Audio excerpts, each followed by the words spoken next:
Pearl. Hi. Yes, the friendly one. Today we're going to be talking about college lies and what to do about them. Specifically, lie number 1, we didn't get your FAFSA. Lie number 2, we expect you to pay blank.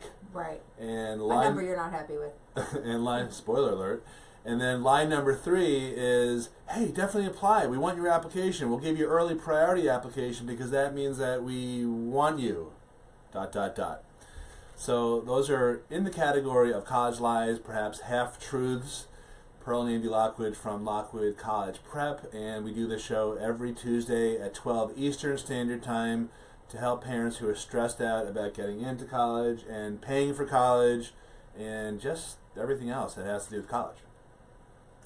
That's us, the college people. Okay, so thanks for adding that.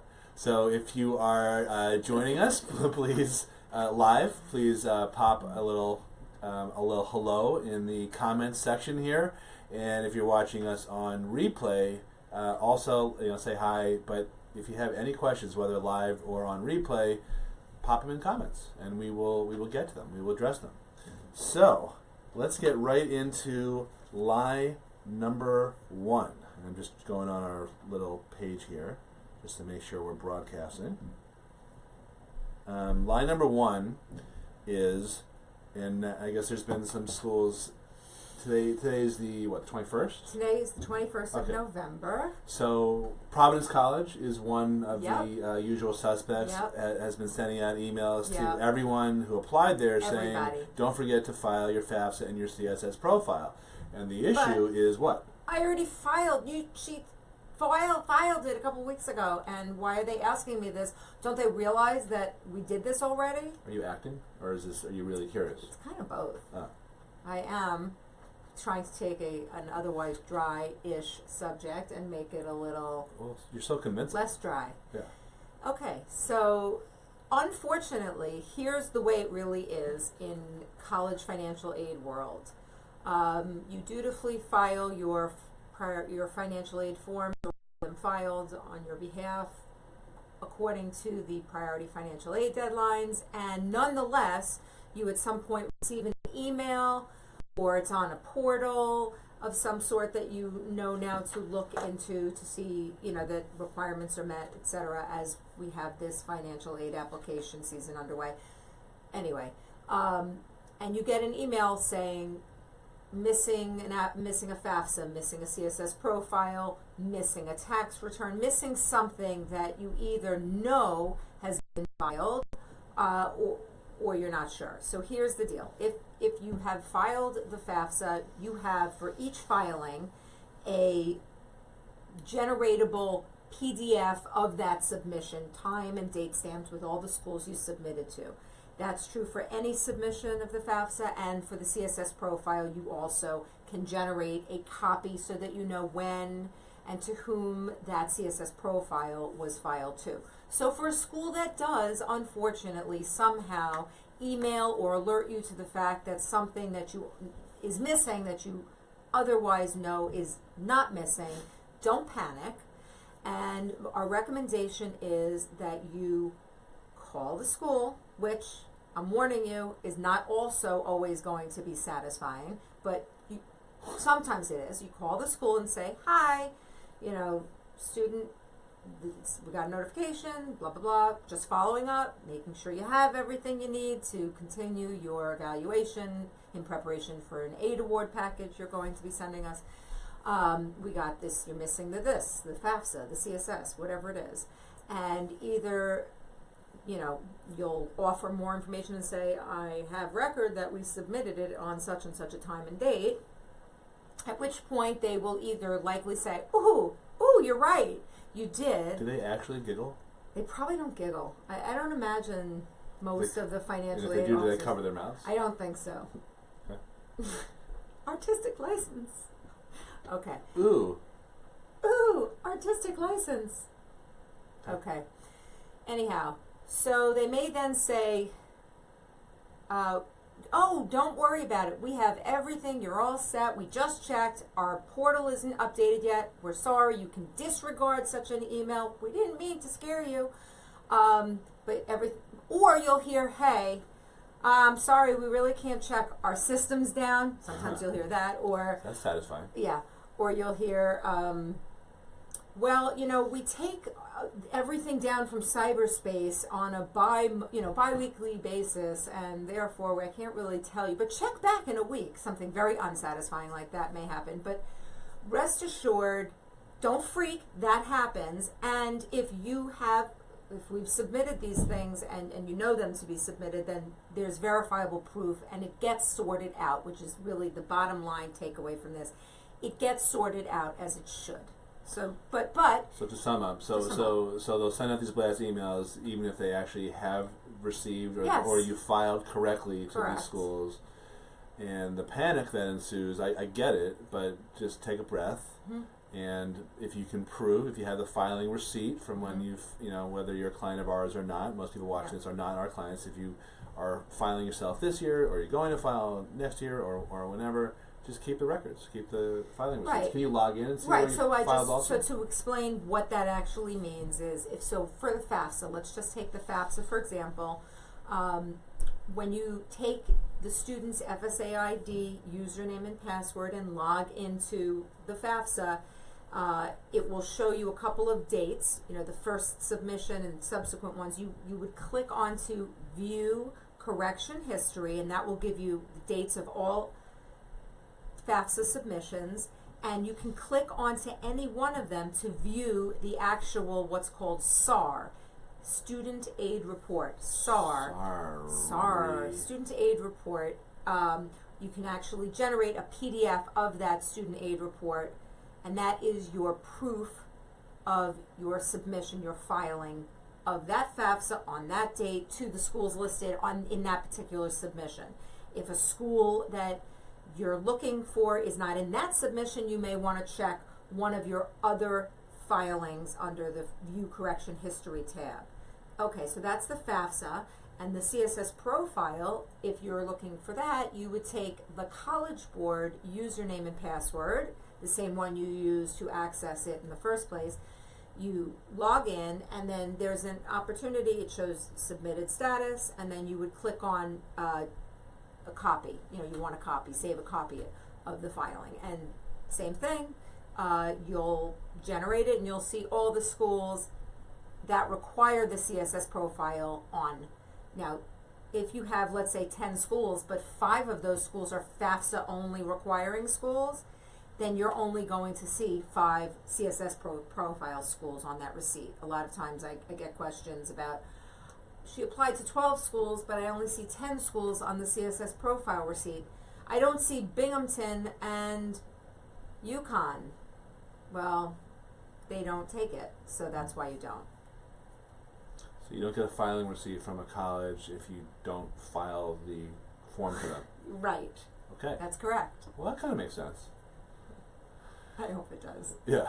Okay. So what about other types of panicky type of questions are you getting along the lines of after you file the FAFSA, then a number gets spat out. So explain what the number is, another acronym.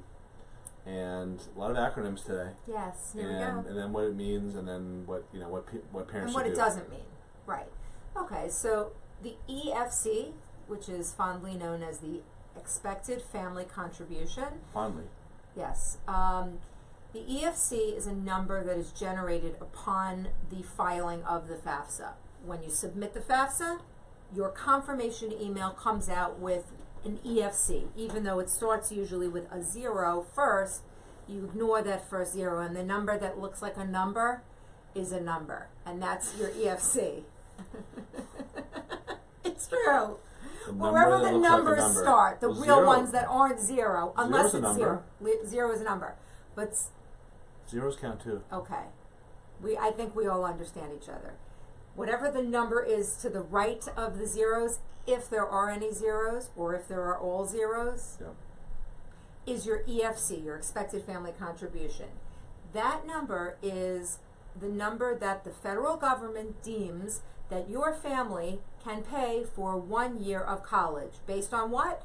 Based on garbage in, garbage out. The information that you put in the FAFSA whether your income, your untaxed income, your assets, the student's assets and income. I have one kid in college, I have two kids in college, whatever it is, all that information goes in, and your EFC is a number that says this is what we think, we the federal government think that your family can pay for 1 year of college. Okay, great. Is this what I'm gonna pay? Is the EFC the number I'm gonna pay? A, are they crazy? B, is this it? Is this the end of the road? No, it's not. It's the beginning of the road. It's what happens first when you file the FAFSA, okay, the financial aid form. So that number, yes, every school you file the FAFSA to starts with your EFC. They take that EFC and they plop it in their own hopper, and each school is distinct in the way they go about preparing and awarding your financial aid package. So they start with an EFC, and let's just go over what the bigger themed formula is for what you end up paying. It is She's so animated today. The cost of attendance at any particular institution, and we all know that they vary. If you're looking at Queens College, a CUNY, versus a private expensive college like Syracuse, you're looking at vastly different costs of attendance, right? Right, okay. Right. So, you have the cost of attendance minus your expected family contribution, the EFC, the number from the FAFSA, okay, equals your need. Okay, so obviously we see if the cost of attendance is vastly different at places and you have your same EFC, your need and how much need you demonstrate at a particular institution will also vary. So that's one piece, and then next piece. Is that what you'll pay? Your EFC? The amount of need that any particular institution meets varies between the schools. Some schools will meet only 50% of your demonstrated need. So let's use some numbers, shall we? Let's use some numbers. Let's say the cost of attendance is $60,000. The cost of attendance is $60,000. Let's literally repeat it. Oh. What is the airplane? $60,000 is the cost. Let's say that your EFC is $40,000. Okay. So the financial need is $20,000. Okay. At that school. So you'll pay your EFC. Right, which is $40,000. And then you'll pay any need that is not met out of that 20. Correct. So some schools, like 60 colleges, will meet 100%. So that's all 20. Right. Adding Most schools do not. Right. So that you're still responsible. So you were using an example of some schools meet 50% of need. So in that example, it's $10,000 out of the 20. That's right. So they cover the 10,000. You pay the unmet need of the other 10,000 plus your EFC plus your 40. Correct. Okay. That's right. And all of this is kind of happening at the same time, but is going to be part and parcel of the same bucket if there's merit aid that's thrown into this mix as well. You need to, so you can't get too terribly attached to an EFC. You just have to understand that it's where each school begins its analysis on what it's going to award you. And you have to wait and see. They're going to take that information. They're going to ask you for additional information. That's the other point I wanted to bring up. As there is no uniformity between the schools in a lot of ways. They do not ask you for the same information necessarily that they're considering. If school A doesn't ask you for anything, but school B is asking for your tax returns, your business tax returns, a business farm supplement, it does not mean that you then take all that and give it to school A. You respond in kind. If school A is asking you for this, then you give them this. Not more. Not more, not less. But whatever is being asked. Which is usually pretty simple stuff. Yeah, it is. Usually like W-2s. Correct. It's as much or as little of a pile of things, and any one school could ask for 2 of those things, none of those things, all of those things. And that's really and it basically it gives more clarity and understanding to the numbers that you have submitted in the forms. It's all like a puzzle that is being put together on your student's behalf, essentially. And then there's fact finding that happens. Are we out of juice? Are we good? We're back. That was a little glitch. Oh, whew. Okay, It might be so the Department of Education listening to you, the other, right. or the Russians, The other thing I or Paul wanted Manafort. to remind people, the other uneasiness is that how schools communicate to you what they are missing also varies. So you have to be hyper vigilant. Listen up. You have to be hyper vigilant when in covering your bases with all the schools your student has applied to. What that means is if any of the schools has a portal that it expects you to be, or the student to be logging into and checking what requirements are still missing, you need to do that. If a school is And such, how will they know this? How will you a need person to check know? your emails, you need to check your students' emails. It's that simple. It is They're that going simple. to email you, Correct. this is what you need to do. And it's Yes. either going to be give us this information, or it's going to be check to see what information we have received and what And we here's need. the MySlice account for you to set up at Syracuse, for example. Right. You know, or, right? Yes. Yeah. Well, there's another school that had something like that. Exactly. Who was that just recently? I don't remember. They all, right, Yeah. many, they don't all, Yeah. some do. And then some schools will simply email you, we need this, please fax or upload or email your tax So returns, monitor etc. your inbox, monitor your spam, and monitor your kids' inbox and your kids' spam. You're going to Correct. be getting communications. And the school's own sites, to the extent that your student has been given and issued login information, that is another place where requirements or unmet requirements can be, Can lurk. can lurk. He's right. Yeah. We got a question before about the EFC for the CSS profile. So Pro's been focusing on the FAFSA, which you file that and you get your expected family contribution. Is there an equivalent for the CSS profile? I believe we got that question from a client of ours, Jennifer. The answer is no. There Okay. is not. Pretty black and white. That's right. And Pretty the murky, thing to actually. also keep in mind and not get too bogged down in the weeds is, remember, any school that is getting that CSS profile is also getting the FAFSA with the EFC. So they have that information for starters. Why and is some there a schools, difference? well, the FAFSA evaluates your federal eligibility for Which is based federal on loans, grants, its own criteria. its own criteria, and the CSS profile evaluates your institutional eligibility for institutional aid at a particular institution. Some money from the school's endowment, not Exactly. from the feds. Correct, and that's basically the difference. And sometimes well, the big difference is about 100 questions. I mean, there's a sure, much more informed. convoluted. Yes, and, of course.